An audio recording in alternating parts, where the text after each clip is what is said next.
इतने महीने हम लोग उप मुख्यमंत्री रहे। इंडस्ट्री डिपार्टमेंट भी हमारे ही समीन महासेठ मंत्री थे आरजेडी के। 50,000 करोड़ का हम लोगों ने निवेशकों को बुला करके एमओयू साइन कराया, जो बिहार में पहले ऐसा कभी नहीं था। उसके बाद ठीक पाप चाचा जो है वो पलट गए, तो हम लोग तो कार्यकर्ता संवाद कार्यक्रम के लिए तेजस्वी यादव अररिया पहुंचे हैं। अभी सर्किट हाउस में है और यहां से निकलकर जो कार्यक्रम स्थल है टाउन हॉल वहां पहुंचेंगे। उससे पहले मीडिया से उन्होंने क्या कुछ बात किया है आपको लिए चलते हैं।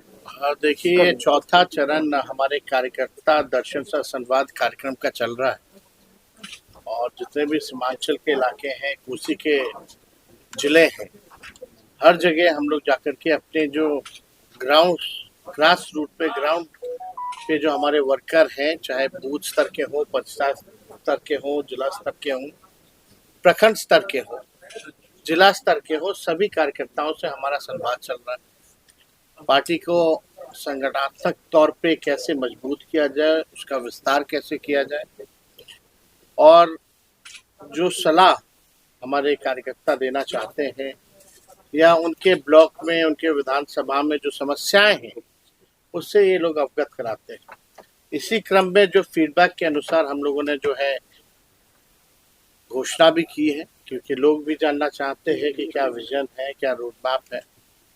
अगर आपको मौका मिलेगा तो लोग इच्छुक रहते हैं जानने के लिए।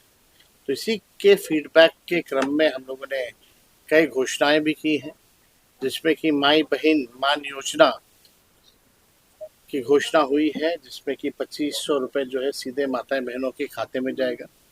सरकार बनते ही 1 महीने के भीतर इस योजना की शुरुआत कर दी जाएगी। इसी क्रम में पता चला कि स्मार्ट मीटर जो है, लोग इससे बिजली के बिल से लोग परेशान हैं। इसके लिए हम लोगों ने बोला 200 यूनिट फ्री में बिजली हम लोग जो है बिहार के लोगों को देंगे। जो वृद्धा पेंशन है, सामाजिक सुरक्षा पेंशन है, झारखंड में जो है 1000 रुपये है, यहाँ 400 रुपये मिलता है। इसलिए हम लोगों ने तय किया कि इसको 400 से बढ़ा करके 1500 रुपये हम लोग करेंगे, और जो जो फीडबैक मिलता जा रहा है उसको हम लोग लेते जा रहे हैं, और अलग अलग क्षेत्रों की अलग अलग समस्या है उससे अवगत हो रहे हैं। उसी हिसाब से बिहार को आगे बढ़ाने में, अव्वल राज्य कैसे बने, हम लोग नए सोच के हैं, नए विजन के लोग हैं। आप लोगों ने देखा होगा 20 में भी हम कहते थे 10 लाख नौकरी हम देंगे। जब उप मुख्यमंत्री बने, 17 महीने जब हमारी सरकार बनी, तो हम लोगों ने 17 महीने में 5 लाख लोगों को सरकारी नौकरी दिया और 3 लाख नौकरी प्रक्रियाधीन कराई। आप देखिएगा 9 अगस्त 2022 को हमारी सरकार बनी थी, और ठीक 15 अगस्त 22 में ही माननीय मुख्यमंत्री जी से हमने घोषणा कराई थी 20 लाख की। अगर वो आप भाषण सुने गांधी मैदान में जो मुख्यमंत्री जी ने दिया था, लेकिन जब 20 में हम कहते थे 10 लाख नौकरी देंगे, तो माननीय मुख्यमंत्री जी कहते थे असंभव है, कहाँ से लाएगा पैसे, अपने बाप के पास से लाएगा।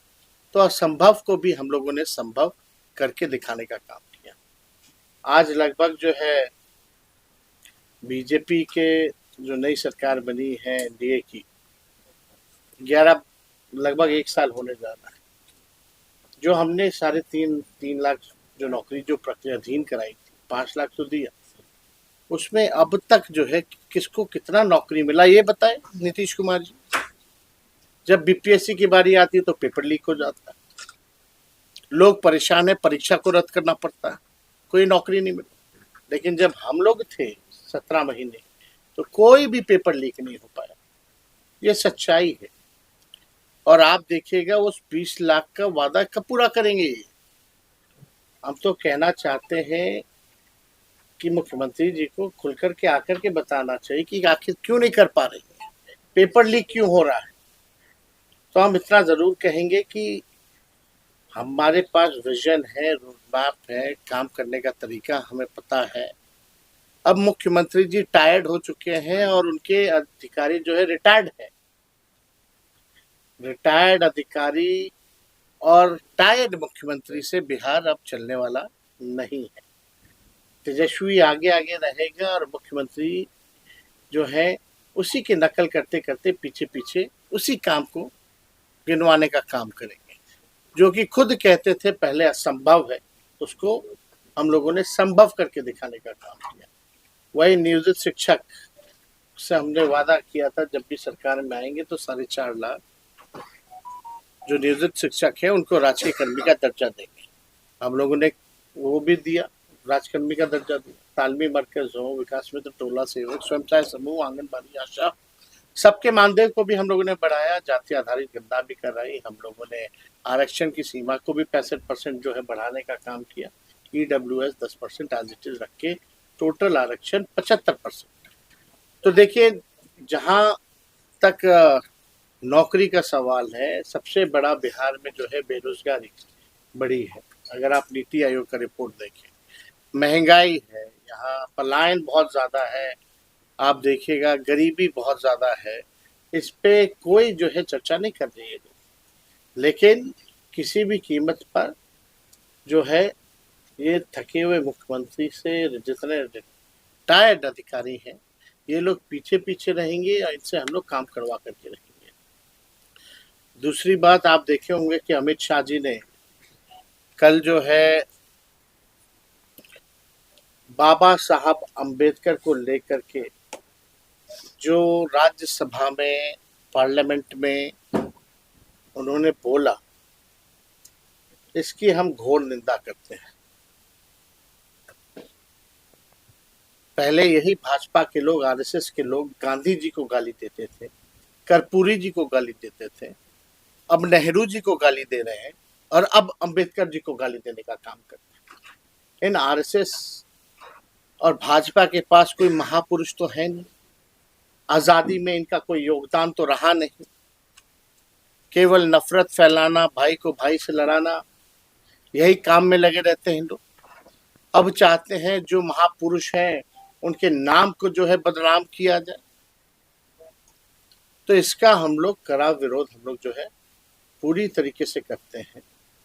बाबा साहब अम्बेडकर हम लोगों के फैशन भी है, पैशन भी है, मोटिवेशन भी है।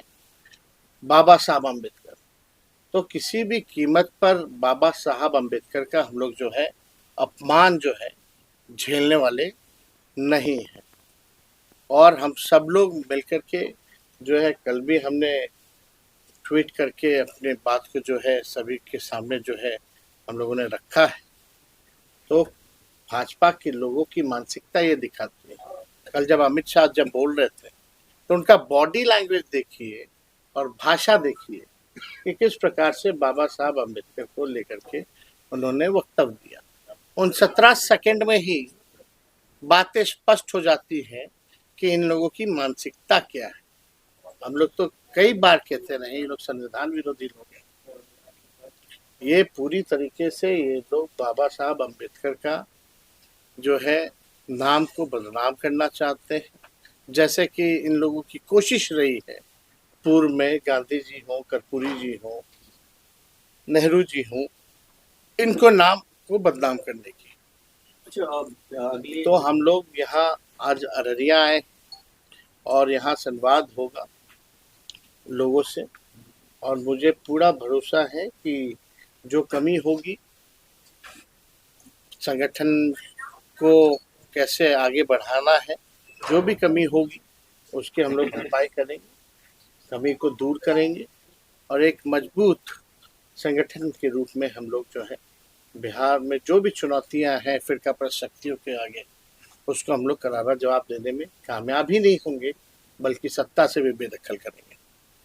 और कुछ सवाल ये था कि आप जो है अभी मजबूत तौर पे बिहार में विपक्ष में है, लेकिन जब आप 5 साल के लिए सत्ता में आएंगे तो आपको आपका इंडस्ट्री को लेकर क्या रोड मैप? देखिए, इंडस्ट्री को लेकर तो आपको तो पता ही, जब 17 महीने हम लोग उप मुख्यमंत्री रहे, इंडस्ट्री डिपार्टमेंट भी हमारे समीन महासेठ मंत्री थे आरजेडी से। 50,000 करोड़ का हम लोगों ने निवेशकों को बुला करके MOU साइन कराया, जो बिहार में पहले ऐसा कभी नहीं था। उसके बाद ठीक चाचा जो है वो पलट गए। तो हम लोग तो हर एक जोर पे कोशिश की। आप देखिएगा IT डिपार्टमेंट हमारे पास था, IT पॉलिसी हम लोगों ने बनाई।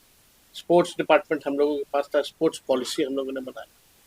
आप देखिएगा टूरिज्म मेरे पास ही था, टूरिज्म पॉलिसी हम लोगों ने बनाई। 20 साल से इन लोगों को पता ही नहीं था कि नौकरी भी देना है, पॉलिसीज भी बनानी है, आईटी पॉलिसी से लेके टूरिज्म पॉलिसी, स्पोर्ट्स पॉलिसी तो ऐसी बनी है कि जो देश के लिए, बिहार के लिए मेडल जो जीत के ला रहे हैं उनको भी हम लोगों ने डीएसपी रैंक तक का जो है हम लोगों ने नौकरी का प्रावधान ही नहीं किया, बल्कि ऐसे 73 खिलाड़ियों को हम लोगों ने अपने हाथों से नियुक्ति पत्र वितरण किया। तो जो पढ़ा लिखा उसको भी नौकरी, जो खेला, जो मेडल लाया उसको भी हम लोगों ने नौकरी देने का काम किया। और खास तौर पे जो सीमांचल का जो इलाका है, गरीब इलाका है, हमेशा से जो है यहाँ की मौजूदा सरकार ने जो है नेग्लेक्ट करने का काम किया है। अभी पिछले बार ही जब बाढ़ आई थी तो केंद्र सरकार ने क्या मदद की? कहते हैं डबल इंजन की सरकार है, लेकिन कोई पैकेज अगर दिया हो बाढ़ को लेकर के या सीमांचल के विकास को लेकर के, तो उन्होंने कुछ भी नहीं करा। ये हम लोगों के एजेंडे में ये भी है कि सीमांचल के विकास के लिए जब हम लोगों की सरकार बनेगी तो एक डेवलपमेंट अथॉरिटी का हम लोग जो है गठन करेंगे, ताकि सीमांचल के विकास और प्रगति में गति बढ़े, यहाँ के लोग तरक्की करें और सीमांचल का इलाका जो है आगे बढ़े। क्योंकि इस एरिया से ज़्यादातर हम लोग देखते भी हैं पलायन भी बहुत ज़्यादा, गरीबी है, बेरोजगारी है। तो इन मसलों पर जो है हम लोग जो है सीमांचल को लेकर के हम लोग काम करेंगे। और जैसा अभी जो ग्राउंड रूट के जो हमारे वर्कर हैं, जैसा फीडबैक मिलेगा उसके अनुसार, क्योंकि सारे ब्लॉक कोई ऐसा पंचायत नहीं है जिसके लोग ना आए, तो सभी जानकारी इकट्ठा करके उस हिसाब से हम लोग आगे बढ़ेंगे। शुक्रिया।